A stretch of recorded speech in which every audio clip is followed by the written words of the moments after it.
반갑습니다. 네, 안녕하세요. 작년에 제가 경제생활 관련돼서 강의했는데요. 다시 한번 이렇게 초대해 주셔서 너무너무 감사드리고요. 아주 즐거운 마음으로 이 제주교구에 다시 왔습니다. 하여튼 고맙습니다.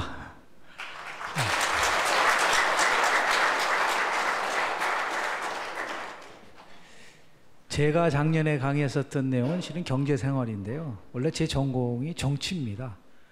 그리고 정치 중에서도 그 의회하고 선거를 하다 보니까 본의 아니게 선거 때 아마 언론 노출이 조금 있어서 토론 프로라든지 이런 방송에서 조금 보실 수 있는 기회가 있었을 거라고 저는 이제 보는데요. 오늘 제가 맡은 부분이 이제 정치 공동체인데 두 파트로 나눠서 좀 말씀을 좀 드리도록 하겠습니다. 첫 번째 파트는 정치 하는데 정치 공동체, 우리 사회교리 정치 공동체 얘기를 하는데 아주 무겁지만은 피할 수 없는 주제가 정치입니다. 우리는 매일매일 정치를 실은 하고 있거든요. 그런데 정치와 관련돼 가지고 몇 가지 우리 잘못된 오류가 있어요. 그걸 먼저 말씀을 좀 드리고 정치 현상이 우리 신앙인과 사회교리에 어떻게 연결되는가 부분을 지금부터 한 7시 한 55분까지 말씀드리고요. 그리고 한 10분 내지 15분 쉰 다음에 나머지 파트 2에서는 그럼 우리는 무엇을 해야 되느냐를 가지고서 말씀을 좀 드리도록 하겠습니다. 투표 다 하셨죠? 네. 기대한 만큼의 결과가 나온 것도 있고 아닌 경우도 있고 그렇죠? 근데 제주도는 뭐 세 분 다 전부 다 민주당 의원이 당선되셨습니다. 전국적으로 보면은 새누리당이 기대 밖의 승리, 예상 밖의 승리를 하면서 152석으로 단독 과반수를 얻었죠. 민주당은 기대만치 그 기대를 못 가져갔습니다. 그러다 보니까 의아하게 생각하는 부분도 있지만 결과는 절묘했습니다. 지금 다시 얘기해서 새누리당이 의석수에서는 이겼지만은 앞으로 12월 대통령 선거에서 중요한 요인이 될 수 있는 정당 득표에서는 또 민주당이 이겼습니다. 그렇기 때문에 지금 앞으로 8개월 동안 어느 정당이 잘 하느냐에 따라서 결과는 분명히 달라질 거라고 말씀을 좀 드립니다. 오늘 저는 그래서 좀 홀가분합니다. 왜냐하면 선거 끝나고 나서 각종 강연이나 또는 뭐 인터뷰 같은 거 하면 꼭 물어보는 게 두 가지가 있습니다. 안철수가 나오나요? 첫 번째 물어봅니다. 안철수 교수는 나온다고 봐야죠. 본인이 안 나온다고 얘기를 했기 때문에. 안철수 교수가 바둑을 두는데요. 그분은 바둑책을 50권을 읽고 바둑을 둔 사람입니다. 그리고 바로 사급이 됐대요. 그러니까 준비를 하지 않고 나서는 안 나온다는 거죠. 그 사람 성격이 지금 열심히 준비하고 있는 거라고 보는 거죠. 그리고 그분이 백지연 씨가 진행하는 한 케이블 TV와 인터뷰를 했는데 이런 내용이 있습니다. 선생님께서는 화가 나면 어떻게 하십니까? 라고 물어봤거든요. 화가 나면 어떻게 할 거냐? 그랬더니 대답이 아주 독특했어요. 목욕탕에 가서 집에 샤워기를 틀어놓고 물이 막 나오지 않습니까? 그러면서 소리 지른다고 얘기를 했습니다. 한편으로는 좀 소심해 보이잖아요. 그렇지 않습니까? 아니, 앞으로 정치할 사람은 그렇게 소심해가지고 어떻게 정치를 할 거냐. 근데 다른 각도에서 보면 무서운 사람이죠. 감정을 조절한다는 겁니다. 그렇죠? 정치 지도자가 자기 감정을 조절하는 것만큼 어려운 것도 없죠. 간혹 가다 보면 막 자기도 모르는 사이에 막 격정적으로 얘기하는 부분이 있지 않습니까? 우리 고 노무현 대통령도 국민들로부터 많은 사랑을 받았지만 또 어떤 때는 아주 격렬적으로 여과 없이 감정을 노출하면서 굉장히 비판을 받아본 적도 있었던 건데 반해서 안철수 교수는 이제 그런 면에서 보면 또 긍정적으로 볼 수도 있고 뭐 아닐 수도 있고 그 사람은 정직한 사람이기 때문에 안 나온단 말을 안 했기 때문에 나온다고 봐줘야 되죠. 그렇죠? 두 번째는 꼭 물어보는 게 이겁니다. 누가 되나요? 라고 물어봅니다. 그리고 끝나고 나서는 꼭 이런 말 물어봐요. 누구에게 줄을 서야 되냐고 물어봅니다. 제가 대답은 뻔합니다. 국민에게 줄을 서십시오라고 얘기를 하는데 진짜 알고 싶으면은 몰래 저를 찾아오세요. 그럼 제가 알려드리겠다는 얘기를 합니다. 오늘은 그게 아니지 않습니까? 오늘 우리 정치 공동체와 관련된 정치와 관련된 얘기인데요. 우선 정치와 관련돼서 5가지의 잘못된 생각을 갖고 계세요. 우리가 제가 한번 하나씩 그 말씀을 좀 드릴게요. 첫째는요, 정치는 더러운 것이라는 거죠. 그렇죠? 여러분, 정치하면 제일 먼저 떠오르는 게 뭐죠? 나쁜 거, 싸우는 거. 그렇지 않습니까? 제가 말이죠, 서울에서 제 학교가 명기대학교인데 남가자동에 있습니다. 택시를 타고 국회의사당으로 가주세요 하면은 저를 한번 실컷 쳐다보고 침묵이 흐릅니다.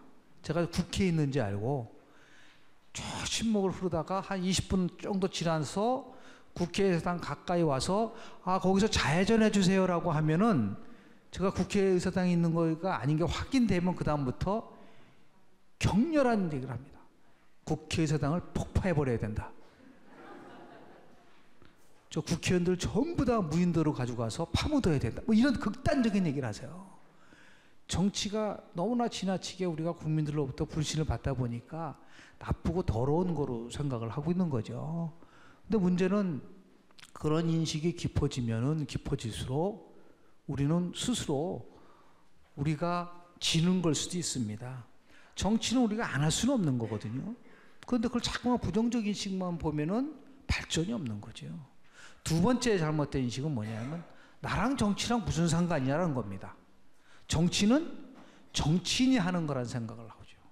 그렇지 않습니다. 여러분들 전부 다 정치하고 계십니다.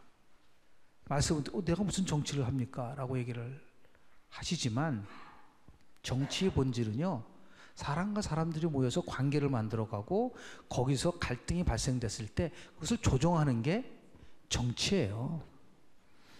여러분들 가정에서 어떤 경우에는 부부간의 갈등이 있을 수도 있고요, 부모와 자식 간의 갈등이 있을 수 있고요, 여러 갈등을 겪게 되죠. 그거를 잘 조정할 수 있는 힘이 정치이기 때문에 큰 틀 속에서 보면 다 정치를 하는 겁니다. 그래서 아리스토텔레스가 인간은 정치적 동물이라고 한 겁니다. 근데 우리는 그걸 모르고 상대방, 특히 정치인들만 정치를 하면서 못했다고 했을 때 우리가 비판하는 그런 부분도 있을 수 있다라고 보는 거고요. 세 번째 우리는 뭐냐면요, 정치 지도자가 바뀌면 정치가 좋아질 것이라는 생각을 하게 됩니다. 정치 지도자 안 바뀝니다. 요순시대 이래로 덕을 갖춘 정치 지도자가 나타나서 세상을 바꿀 거라는 생각을 했지만 바뀝니까? 안 바뀌죠. 그분들을 기대할 필요가 없어요.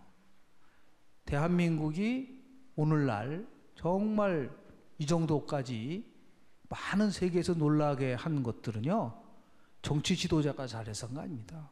우리 국민이 잘해서 그런 거예요. 늘 착각하고 있는 거죠. 누가 같은 사람이 나타나가지고 했으면 되겠다라는 건데 전혀 그렇지 않습니다. 공자가 실은 춘추전국 시대에 66개의 제후들을 만나가지고 자기의 정치 이론을 얘기를 했습니다. 뭐 독치죠. 덕으로 다스려야 된다라고 얘기했을 때 아무도 받아들이지 않았어요. 그리고 나서 공자가 한 말이 있지 않습니까? 정치는 하는 사람은 개만도 못하다고 하면서 자기는 후학을 키우는 쪽에다 매몰합니다. 너무 정치 지도자에다가 우리가 매몰돼 버리면 그것은 기대한 만큼의 효과를 가져올 수가 없다는 그런 부분이 있고요. 네 번째는요, 정치도 한 방에 바꿀 수 있다고 생각하는데 착각입니다. 절대로 정치는 하루아침에 바뀌지 않습니다. 서서히 바뀌는 것이죠. 경제는 고속으로 압축 성장을 할 수 있을지는 모르지만 정치는 전혀 그렇게 되지 않습니다. 길게 호흡하면서 나아가야 되는데 우리가 급한 거죠. 빨리빨리 바꿔야 되니까 정치도 한꺼번에 확 바꿀 수 있다라는 생각을 하게 되는데 그렇지 않습니다. 마지막으로 우리 의식이 바뀌어야지 정치가 바뀐다고 생각하고 있는데요. 그렇지 않습니다. 제도를 바꾸고 우리 지금 고 이태석 신부님 같이 미랄이 돼서 세상을 바꿀 수 있는 거죠. 이런 부분들에 대한 말씀을 먼저 드리는 이유가 우리는 너무 지나치게 정치에 대해서 부정적 인식을 갖고 있는 겁니다. 이 부분에서 우리가 오늘은 일반적인 의미에서의 정치를 얘기하는 것이 아니고요. 사회 교리적 시각에서 본 정치라는 겁니다. 자, 우리 영어로 해서 죄송하지만 이 프레임이라는 그 용어가 있습니다. 프레임이라고 그러죠. 프레임.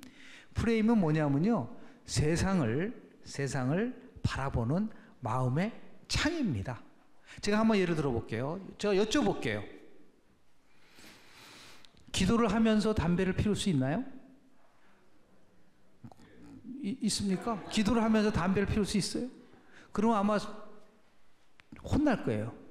신부님한테 기도를 피우면서 담배를 피울 수 있나요? 라고 하면은 나가라고 그랬다든지 아니면 말도 안 된다 그랬죠. 거꾸로 해서 하면 어떻게 될까요?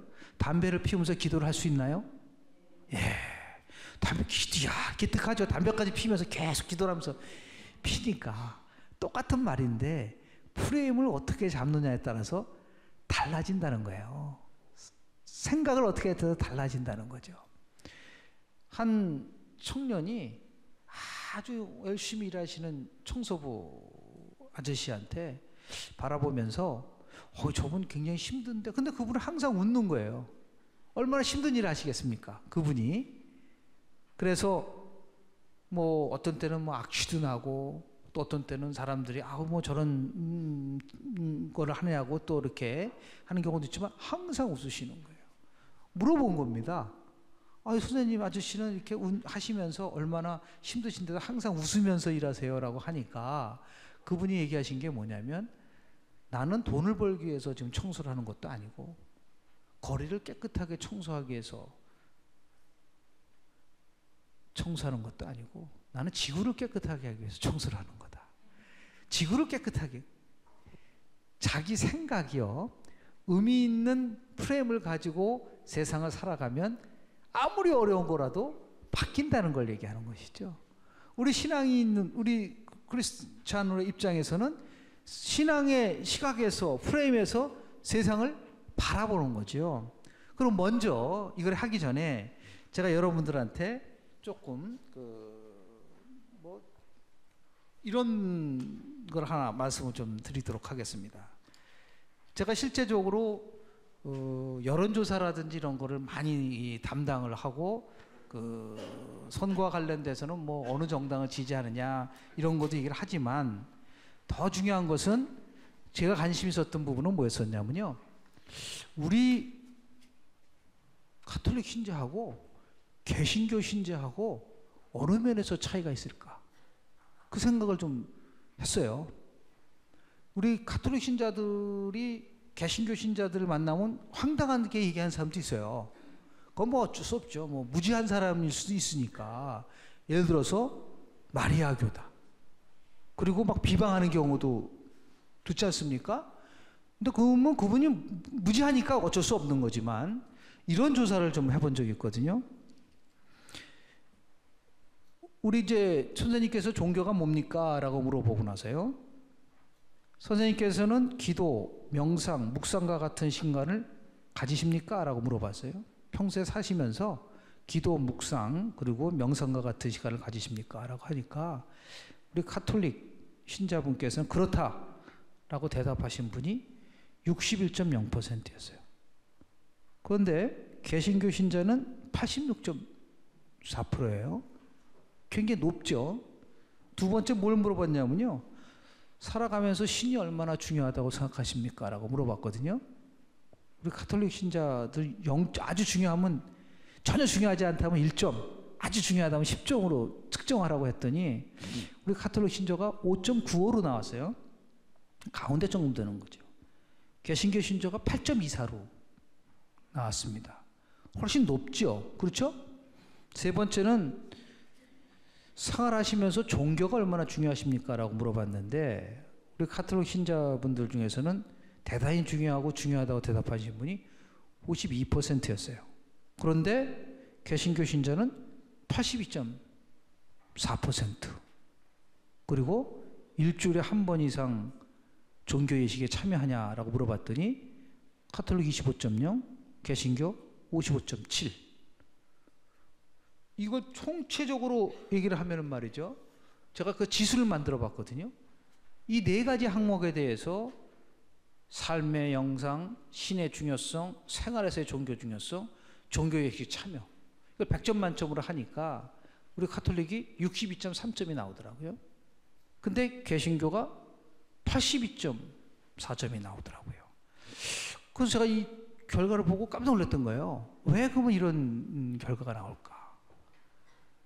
뭔가 이게 어디서 우리가 비교를 해봤을 때 어떤 면에서 우리가 차이가 있을까? 곰곰이 생각을 해봤는데, 그렇다고 해서 신앙심이 훨씬 개신교 분들이 강하다는 건 아니에요. 수치상 나타난 것에 차이에 관련된 부분을 보니까 혹시 우리가 신앙이라는 것도 지혜, 지식이라는 부분 속과 연관이 있는 건 아닌가. 우리는 미사에 대한 부분들이 훨씬 많이 비중을 갖고, 그렇다고 전례가 무시되는 건 아니지만 개신교는 미사보다는 전례 쪽에 비중을 많이 두는. 그래서 우리가 사회교리를 하는 이유도 어떻게 보면은 우리가 부족한 부분을 많이 좀 채워서 우리의 신앙심을 강하게 하는 그런 거를 위해서 우리가 사회교리를 또 열심히 해야 되는 것은 아닌가라는 생각을 우선적으로 하게 됐고, 그 의미에서 오늘 정치 공동체를 하게 됐다는 걸 말씀을 좀 드리도록 하겠습니다.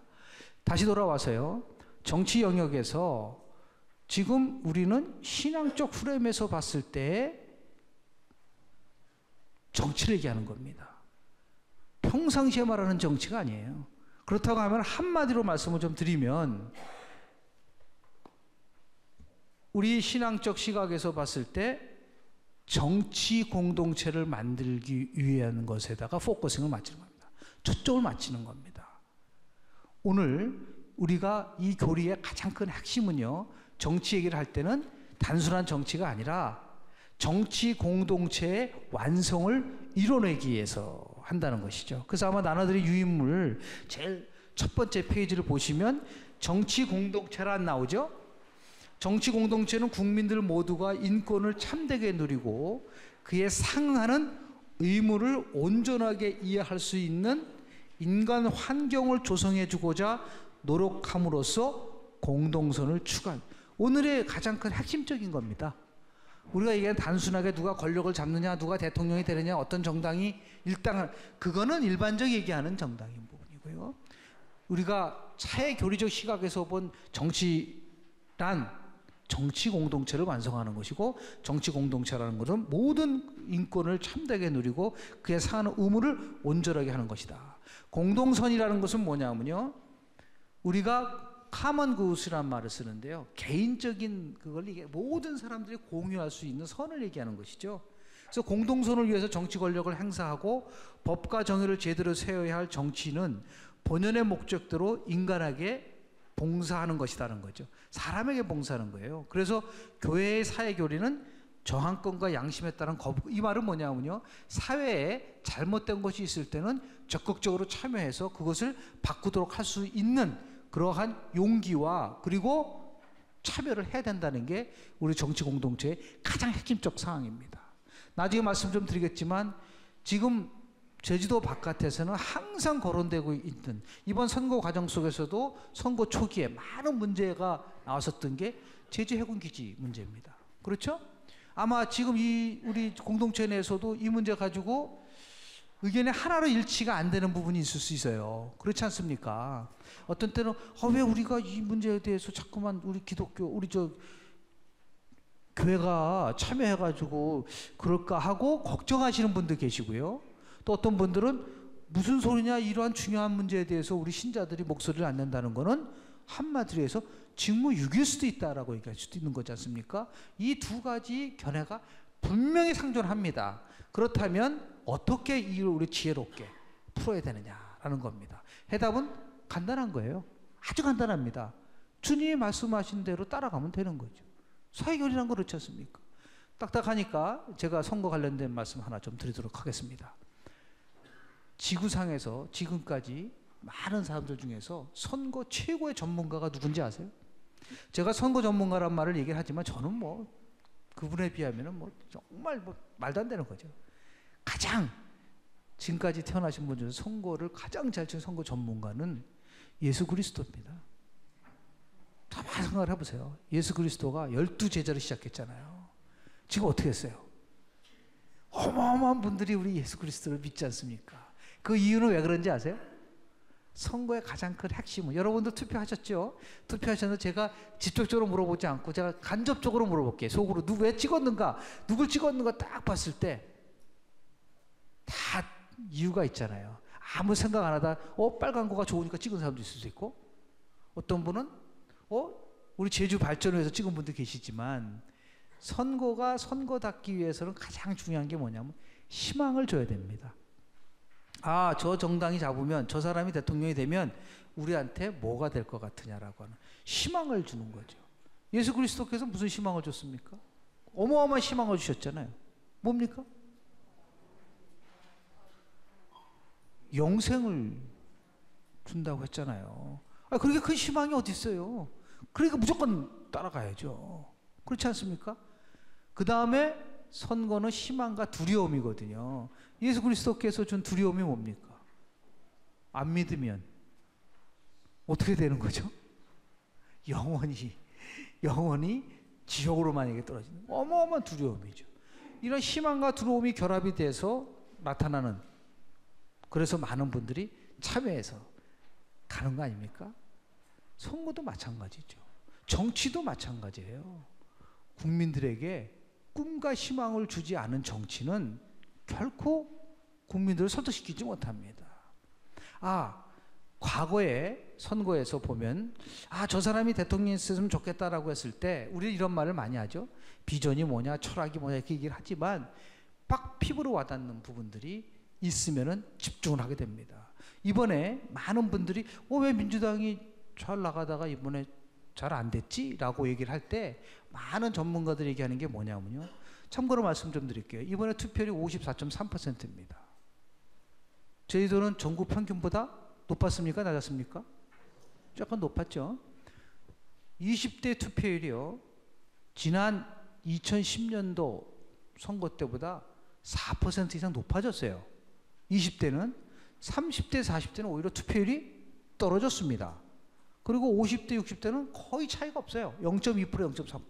그럼 왜 30대, 40대가 투표율이 떨어졌냐 이거죠.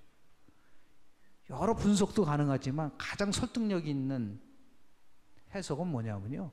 그분들이 실제적으로 투표에 참여할 수 있는 중심적인 이슈가 없었다는 겁니다. 반값 등록금, 무상급식, 예를 들어서 보육에 대한 문제, 이렇게 와닿아야 되는데 없는 거예요. 여러분 가만히 눈을 감고 생각해 보세요. 이번 선거에서 가장 떠오르는 게 뭐죠? 눈을 감고 이번 선거에서 가장 떠오르는 게 뭘까? 김용민, 그렇죠? 불법 사찰, 공천, 어떤 때는 무슨 성희롱, 무슨 논문 표절, 이런 것밖에 없잖아요. 그게 아니라 이렇게 되면은 우리 국가가 어떻게 바뀐다, 그런 건 없이요. 저 정당을 찍으면 절대로 안 됩니다. 예? 내 상품이 좋으니까 내 상품을 찍으라고 얘기해 줘야 되는데 저 상품이 나쁘니까 내 상품을 찍으라는 거예요. 그거는 희망을 주지 못하는 겁니다. 두려움만 준 거죠. 그런 경우에는 끝나고 나서도요, 선거에 승리한 정당을 보고 뭔가 크게 감동을 못 받는 부분이 생기는 거죠. 마찬가지예요. 우리가 지금 처해 있는 환경이 얼마나 힘듭니까? 이 부분을 헤쳐나가기 위해서는 국민이 하나 될 수 있는 힘을 모아줘야 되는데 정치가 그렇지 못하다는 것이죠. 제가 농담으로 말씀을 좀 드릴게요. 저는 19대 국회에 대해서 별로 희망을 갖지 않습니다. 오히려 더 18대 국회보다 나빠질지도 몰라요. 왜냐하면 지금 충원된 분들이 별로 이렇게 크게 정치적으로 오랫동안 학습하고 경험하고 해서 간 것이 아니라 벼랑간 벼락치기에서 공천 받아가지고 들어간 부분들이 많기 때문에 그렇습니다. 참 걱정스럽습니다. 대한민국 사회에서 농담으로 이건 절대로 못 고친다라고 하는 게 세 가지가 한 번도 변하지 않았다는 거. 첫 번째, 물론 이제 고인이 되셨지만 고 앙드레 김 선생님이 날마다 하얀 옷 입으셨잖아요. 검은 옷 입은 걸 보지를 못했습니다. 국회의원들 보러 법을 지키라고 하는 거 지키진 않습니다. 자기가 만든 법을 안 지켜요. 세 번째, 성공한 대통령이 한번 나왔으면 좋겠다. 우리 국민들 참 신기합니다. 선거 끝나고 나면요, 좀 지나면 잘못 찍었다고 막 얘기합니다. 대통령 선거 끝나면 더 합니다. 우리 개그 콘서트에 나오는 불편한 진실을 빗대서 얘기를 하면은 한국 선거에서 불편한 진실은 뭐냐면 모르고 찍고 나서 후회합니다. 그리고 손가락 자른다고 그럽니다. 그리고 이민 간다고 그래요. 근데 이민 간 사람 저는 못 봤어요. 여하튼 간에. 자, 우리가 어떤 면에서 보면 막 책임 안 지고 정치, 투표 행태를 보이기 때문에 그런 것이죠. 이제는 그렇게 돼서는 안 된다는 겁니다. 정치라는 것에 대해서 우리가 나도 실제적으로 정치에 참여한다라고 하는 나름대로의 의지가 있어야 되는 겁니다. 그렇지 않고 이거를 정치는 정치인들만 하는 거다라고 얘기한다면 안 되는 거죠. 다만 우리 대한민국의 정치가 신앙적 시각에서 봤을 때 가장 부족한 부분이 뭐냐라는 겁니다. 우리 정치에서 뭐가 부족하냐라는 거죠. 한마디로 얘기해서 예수 그리스도의 리더십과 비교를 했을 때 예수님께서 우리 인간에게 보여준 그 정치, 사람을 설득하고 배려하고 이끌고 나눠주고 그리고 같이 함께 갈 수 있다고 하는 그 부분 속에서 우리가 무엇이 부족한가를 찾아보면서 정치 공동체를 완성시키는 것이 큰 목적인 것이죠. 여러분 생각해보세요. 민심은요, 돌변합니다. 예수 그리스도께서 예루살렘에 입성하셔가지고서 나중에 십자가에 못 박혀 돌아가실 때까지 기간이 얼마죠? 정확하게? 일주일입니다. 일주일 만에 민심은 180도로 변합니다. 그게 인간인 거예요. 처음에는 막 정말 우리 구세주 왔다고 하다가 어떻게 돼요? 죽여라고 막 그렇게 하죠? 그만큼 우리 인간이라는 것은 부족하고 불완전하고 예측하기 힘들고 그런 부분입니다. 그래서 우리는 더욱더 이 교리를 통해서 우리의 부족한 것을 바꿔나가기 위해서 무난히 노력을 할 수밖에 없는 것이죠.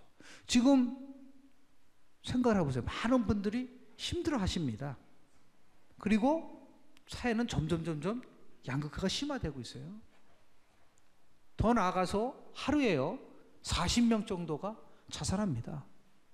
우리 사회가 GNP가 $20,000 이상 지금 되고 있거든요.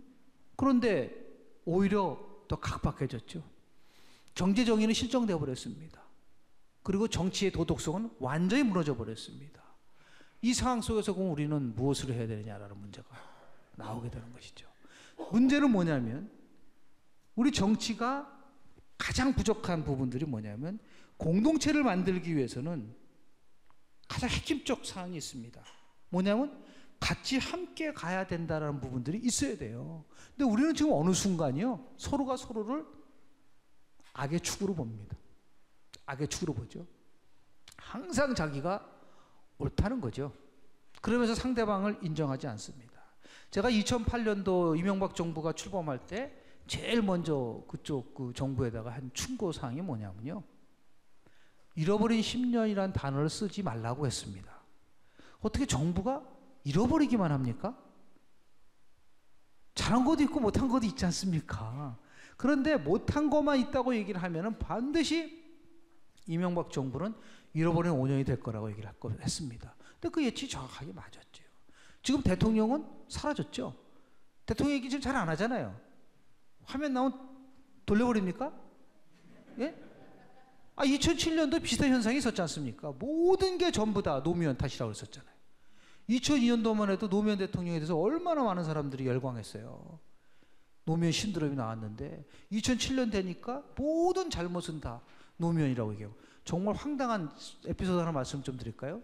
2007년도에 제가 네이버 포탈을 막 보고 있는데 이상한 그림이 하나 떴어요. 어떤 그림이냐면 초가집 위에 나무가 이렇게 서 있는데 그 나무 위에 고양이가 올라가 있고 그 밑에서 개가 이렇게 고양이를 쳐다보는 그림이었습니다. 근데 그 밑에 댓글이 뭐라고 나온 줄 알아요? 고양이가 나무 위에 올라갈 동안 노무현이는 뭐 했냐라는 거예요. 이게 말이 됩니까? 모든 것이 노무현 대통령이 잘못했다. 그 심지어는 이렇게까지 막 비아냥거렸습니다. 노무현 대통령 하면 떠오르는 게 노사모지 않습니까? 노무현을 사랑하는 사람들의 모임이 노무현에게 사기당한 사람들의 모임으로 바뀌었다. 가장 나쁜 사람은 노무현 찍고 외국으로 이민 간 사람이다. 너희들은 고통받아. 이랬단 말이에요. 실제적으로 그런데 국민들은 처음에는 얼마나 그분을 지지했습니까? 이명박 대통령 531만 표 차이로 이겼거든요. 지금은 사라졌어요. 대통령이 보이질 않습니다. 그 이유는 뭐냐면 끊임없이 정치를 무지하고 끊임없이 반대편에 대해서 포용하지 못하고 그냥 밀어붙이게 하고 그 끝까지 측근 비리가 나오죠. 드디어 터질 게 터지지 않습니까? 올 것이 온 거죠. 본인 말대로. 자, 왜 그러냐? 마음속으로 정치의 본질은요, 함께 하는 겁니다. 근데 그 부분을 우리는 착각하고 있는 거예요. 정치를 하면 힘으로 하려고 그러는 거죠. 힘이 있으면 모든 것을 다 바꿀 수 있다 생각합니다. 예수 그리스도가 힘이 있으셔서 바꾸셨습니까? 안 그렇잖아요. 힘이 있는 사람은 반대죠. 아무리 힘이 세도 그 힘을 누를 수 있는 힘이라는 게 뭐냐면 그거는 리더십이에요. 파워하고 리더십은 완전히 다른 겁니다. 여러분들 그 착각을 하시고 계신데 어떤 착각이냐면 힘이 있어야지 리더십을 발휘할 수 있다고 잘못 착각하고 있습니다. 힘이 없어도요 얼마든지 리더십은 우리가 발휘될 수 있는데도 불구하고 우리는 그 착각을 하게 되는 겁니다. 자, 제가 미국에서 박사과정에 들어가서 공부를 하는데요. 미국 정치론 세미나 시간입니다. 근데 사람이 많지 않아요. 한 5명 정도 되어 있는데 우리 그 강의를 담당한 교수가 물어본 거예요. 너희들은 민주주의가 뭐라고 생각하느냐? 그러니까 What is democracy라고 물어본 겁니다. 그때 뭐 영어도 그렇게 잘 못할 때 그러니까 막 머릿속으로 이 대답을 어떻게, 이 위기를 어떻게 극복할까 생각을 하고 있는데 드디어 제 차례가 온 겁니다. 번뜩 떠오르는 게 있었어요. 야, 이거면은 잘하면 될 수 있을 거다. Of the people, by the people, for the people이 딱 생각나더라고요. 그랬더니 맞다 이거예요.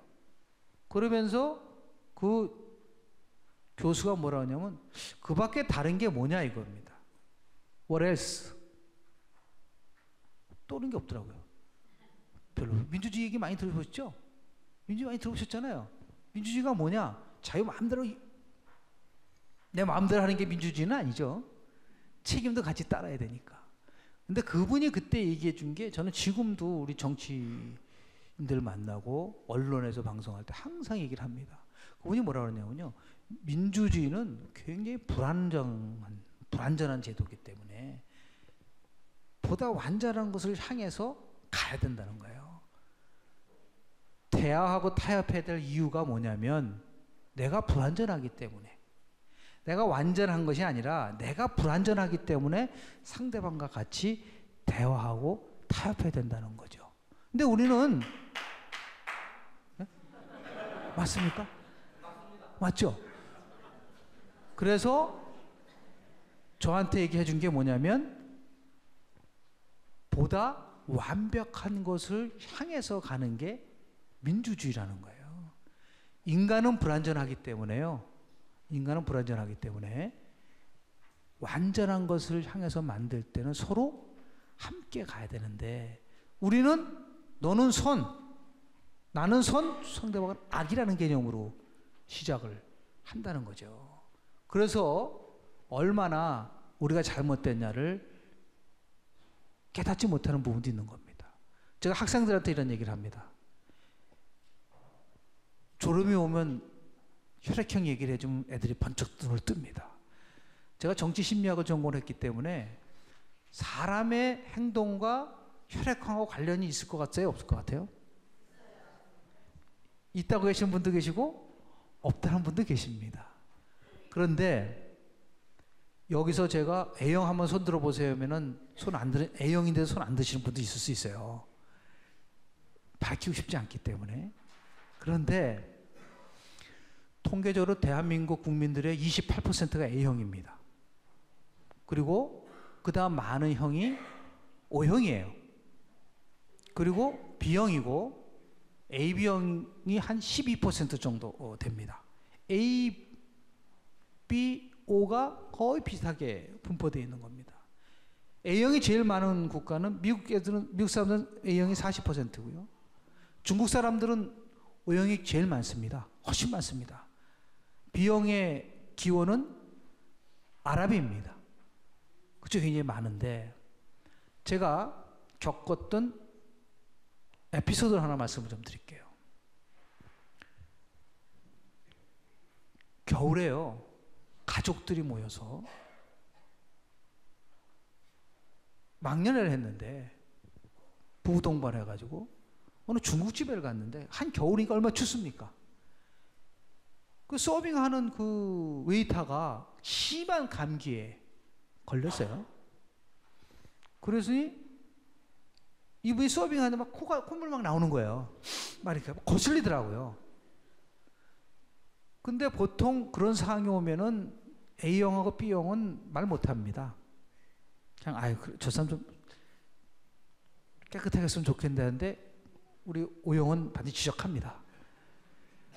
그걸 그렇게 하시면 안 되죠. 좀 깨끗하게 하시고 서빙을 하셔야 그러지 되지 않습니까? 그 얘기를 했거든요. 근데 그분이 나갔어요. 나가고 나서 다른 웨이터가 들어온 겁니다. 그때 한창 제가 이제 혈액형에 심취돼 있을 때인데, 그러면 그 나간 사람 웨이터의 혈액형이 뭘까? 네? 그 디베이트를 한 겁니다. A형이라고 생각하시는 분 한번 손 한번 들어보세요. A형. 여기 좀 많으시네. 이유는요? 조심하니까. B형이라고 생각하시는 분? 왜 그러시죠? 왜 B형이라고 생각하세요? 네? 감정이 나빠져서?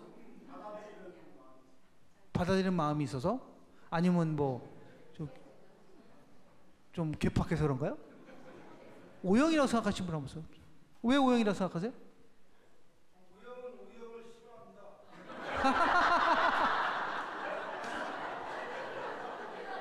그래서 디베이트를 했어요. 압도적으로 A형이 나왔습니다. 근데 제가 저 사람은 B형이다라고 예측을 했습니다. 근데 문제는 알 수 있는 방법이 없는 거예요. 사라졌으니까. 그래서 다 끝나고, 근데 또 우리 O형의 특기가 뭐예요? 목표지향적이잖아요. 반드시 확인해야 됩니다. 방문을 다 연 거예요. 드디어 찾아낸 거예요. 저 끝에서. 그에다 막 찾았다고 얘기를 하더라고요. 근데 바로 그 얘기하면 가자마자 당신 저렇게 뭡니까? 이상하잖아요. 그래서 죄송합니다. 실은 우리가 의도가 그런 게 아니었다고 하면서 팁을 드리려고 했는데 안 계셔서 팁을 드리려고 왔다니까 이제 안심한 거예요. 그러면서 근데 혹시 혈액형이 B형이었습니다. 제 자랑을 하는 게 아니고요. 세상을 긍정적으로 보는 거하고 부정적으로 보는 거는 다릅니다. A형의 가장 큰 장점은요, 굉장히 섬세합니다. 꼼꼼해요. 그리고 책임을 집니다. 그분이 만약에 A형이었다면 자기 책임을 다해야 되니까 제가 생각했던 건 그거예요. 딱 코 풀고 와서 인사 다시 하고 서빙 잘하겠습니다 라고 했을 거라 이거죠. O형의 큰 장점은 뭐냐? 이 사람은 굉장히 친화력이 있잖아요. 많은 사람들한테. 그리고 자기 나름대로 리더십도 있고, 그리고 인내심도 있고, 그리고 그냥 와서 O형 같으면 그냥 옵니다. 그러고 나서 그거 미안합니다. 코도 흘릴 수 있는 거지 뭐 그런 걸 가지고 이렇게 화내세요. 그냥 음식 드세요. 그런데 얄밉지가 않은 거예요. 사람들이 그 특유의 그 친화력이 있단 말이에요. B형은 왜 그러냐? 항상 창조력이란 말이에요. 뭔가 새로운 거를 만들어낸다는 거죠. 그러니까 어떻게 대타를 기용하는 거죠. 대타 기용. 예? 그래서 대타가 들어온 거다. 나쁘게 생각해서 보면은 저 사람이 소심하기 때문에 바꿨다. 또는 B형은 싸가지가 없기 때문에 바꿨다. O형은 뭐 이렇게 나쁘게 보기 시작을 하면은요, 나빠지는 겁니다. 항상 좋은 것 쪽으로만 해석을 하면, 아, 저 사람이 저렇게 좋은 게 있기 때문에 했구나라고 하면 세상이 밝아지죠. 근데 우리도 모르는 사이에 항상 삐딱하게 보는 거예요. 항상 네거티브하게 봅니다. 저거는 X야. 저거는 안 돼. 이런 식으로 보니까, 그러면은 예수 그리스도께서 딱 봐가지고 너는 A형이니까 안 되고 너는 B형, 그렇게 했어요? 하느님 앞에서 모두 평등하죠. 그렇죠. 다 알려주잖아요. 그리고 가장 예수 그리스도의 리더십의 가장 핵심은 뭡니까? 가장 낮은 사람에게 더 낮은 것으로 해서 감싸고 갔지 않습니까? 그걸 못 보이는 거예요. 예수 그리스도의 리더십의 반의 반만 아니라 100분의 1만 닮았어도 대한민국 정치 이렇게 험악하지 않죠. 그래서 민주주의나 혈액형도 민주주의인 거예요. 왜 그런지 아세요? 서로, 그래서 제가 항상 제가 갖고 있는 연구소에서는요, O형, A형, B형을 같이 조합합니다. 부족한 것을 서로 채워가는 거예요. 그러면 안 깨져요. AA, B를 묶으면 꼭 깨집니다. AA가 B를 이상하게 몰고 가고, BBA를 하면 A가 사표 분명히 냅니다. 얼마 지나고 나면. 예? ABO. 그래서 그걸 제가 표현할 때 BOA. 보아예요. 보아. 보아 시리즈로 가야 된다. 어떻게 세상을 바라보냐에 따라서 좋은 세상이 될 수 있고 나쁜 세상이 될 수 있습니다.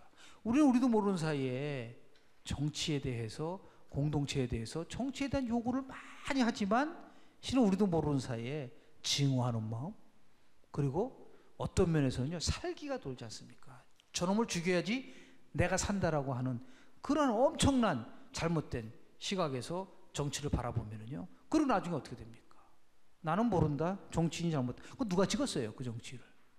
우리가 찍었잖아요. 우리가 찍고 나서 나 몰라라? 그건 안 되죠. 책임져야 되는 부분이 있는 것이죠. 그런 의미에서 보면 우리 정치 공동체가 지금 너무너무 삭막합니다. 온기가 없어요. 살기만 있을 뿐이란 말이죠. 이 부분은 다른 거는 몰라도 일반 정치인들은 그런다 하더라도 우리 신앙인은 안 됩니다. 하나 재밌는 게 작년인가요? 재작년인가요? 우리 불교계에서 템플스테이 예산 87억을 예산에서 누락이 됐어요. 그래서 조계족에서 난리가 났지 않았습니까? 예? 그래서 절대로 용서하지 못한다 그래가지고요. 그때 조계종에 가보면요, 종로 2가 가면 크게 플래카드 걸어놨어요. 한나라당 의원 출입 금지. 불교는 잡이 아닌가요? 기본이? 근데 템플 스테이 예산 87억을 안 줬다고 못 들어오게, 저는 그게 아니라고 봅니다. 그런 게 아닌가요? 이거는 정체성이 완전 무너져 버린 겁니다. 우리 신앙인, 우리 가톨릭에 바라보는 정치는요, 따뜻함이에요. 그리고 함께 하는 거죠. 그런 것을 우리가 같이 공유하고 배워가기 위해서 하는 것인데, 지금 강정마을 문제도 마찬가지입니다. 서로 다 입장들이 다 있어요. 중요한 것은 이것을 어떻게 신자 입장, 사랑하는 마음으로 이 문제를 해결할 것이냐를 우리가 연구를 해야지. 아니고 그냥 일반 정치인들처럼 하면은 우리 신앙 프레임 속에서는 맞지 않을 수도 있지 않겠는가라는 생각을 하게 됩니다. 그래서 오히려요, 이태석 신부님이나 여러분들 최근에 본 그 TV들, 여기 지금 SBS가 나오나요? 우리 힐링 캠프 나오나요? 우리 차인태 편 보셨어요? 보셨네요. 감동 받으셨어요? 차인태라는 사람이 오히려 위대한 정치자예요. 자기가 2006년, 차인표라는 사람 아시죠? 하긴 뭐 여기 여성 우리 신자님이 많이 계시니까 남자가 변할 때는요 3가지 이유 때문에 변합니다. 곰곰이 한번 생각해봐요. 첫째, 하느님을 만날 때 확 변해버려요. 얘가 이런 애가 아닌데 변한가 쫙 변하게 되잖아요. 그렇죠? 주님을 만날 때. 대표적인 사도 바울이 변한 거 확 변했잖아요. 하느님 만나고 나서. 하느님을 만날 때 변합니다. 2번째, 여성을 만날 때 변합니다. 그래도 나쁘게 변한 사람도 있긴 있어요. 더럽게 변한 경우도 있죠. 여자와 막 쫓아가다가. 예? 아마 그 차인표 씨는 그 제가 신혜라 씨 한번 만나보려고 그래요. 신혜라 씨의 도움을 굉장히 많이 받았을 것 같아요. 그분들은 가슴으로 난 애가 2명 있지 않습니까? 대단한 거예요. 3번째는 역시 또 여성이십. 어머님을 만나면서 변합니다. 우리는 마리아님 만나면 변할 수 있는 겁니다. 자, 그분들이요 얼마나 많은 사람들한테 감동을 주고 눈물을 줬는지 그거 안 보신 분들은 꼭 다시 보기 위해서 한번 보세요. 저는 이태석 신부님 대단하신 분이시라고 봐요. 수많은 어떤 한 정치의 말 한마디보다도 우리 이태석 신부님이 보여줬었던 그 사랑, 열정, 그리고 진정성, 이분이 정치인이 아니고 무슨 뭐 신앙인이라고만 할 수 있나요? 세상을 움직이는 힘, 그것은 바로 국민들과 끊임없이 가져가면서 우리 열정을 가져가는 부분이거든요. 그런 의미에서 우리도 정치인이 될 수 있다는 겁니다. 차인태와 씨와 그리고 이태석 신부님이 많은 분들을 그 움직이는 힘이 있는 것처럼 우리도 그러한 감동을 줄 수 있는 무한 잠재력을 갖고 있는 겁니다. 우리가 정치 공동체를 이 교류 시간에 배우는 이유도 이제 그러면 how to 어떻게 하느냐는 겁니다. 우리 여기 결혼 안 하신 분들 여성 신부님 계실 때 제일 좋은 친구가 어떤 친구냐면요, 남자를 소개시켜주는 친구보다 사랑할 수 있는 방법을 가르쳐주는 사람이 더 좋은 거예요. 그런 것처럼 우리는 이제 지금 일부에서 말씀드리는 핵심 포인트는 뭐냐면요, 우리가 갖고 있는 잘못된 정치에 대한 태도를 바뀌지 않으면, 그 생각을 바꾸지 않으면 정치 공동체를 만드는 데 있어서 적극적으로 활동을 못 한다는 겁니다. 그 핵심은 뭐냐? 우리 교회에서에게는 사랑입니다. 그렇죠? 아무리 상대방이 밉고 아무리 막 우리한테 칼을 든다 하더라도 그것을 같이 안고 갈 수 있는, 그게 바로 리더십의 하나의 요체거든요. 그 다음 2부에서는 제가 말씀드릴 거는 뭐냐면, 정치 공동체를 만들 때 가장 필요한 것 중에 하나가 우리가 리더십이 어떤 리더십이냐? 예수 그리스도 리더십을 모방하면 되는 거예요. 가장 간단한 겁니다. 사회교류라는 거는. 그런 면에서 우리 정치 공동체를 보면요, 앞으로 우리가 신앙 활동을 하면서, 신앙생활을 하면서 가장 필요한 핵심적인 그 부분들, 나도 이제는 책임이 있다. 세상을 바꾸는데, 변화를 주는데, 변화의 시작은 철학입니다. 이 철학이라는 거는요, 거창한 게 아니에요. 이 철학과 관련된 문제는 우리 55분이기 때문에요, 10분 쉬고 나서 다시 2부 진행하도록 하겠습니다. 고맙습니다.